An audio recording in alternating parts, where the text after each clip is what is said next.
నుంచి వస్తుంది అని వారు ఎదురు చూస్తున్నారు. ఈ దినాన కూడా చాలామంది దేవుని నమ్ముకున్న బిడ్డలు కానీ నమ్మని వారు కానీ చాలామంది సహాయం కొరకు ఎదురు చూచే బిడ్డలు ఎంతోమంది కలిగి ఉన్నారు.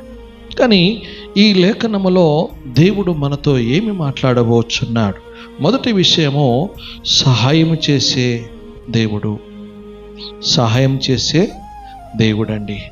ఆయన ఏ విధంగా దేవుడై ఉన్నాడంటే మానవులందరికీ ఆయన సహాయం చేసే దేవుడై ఉన్నాడు.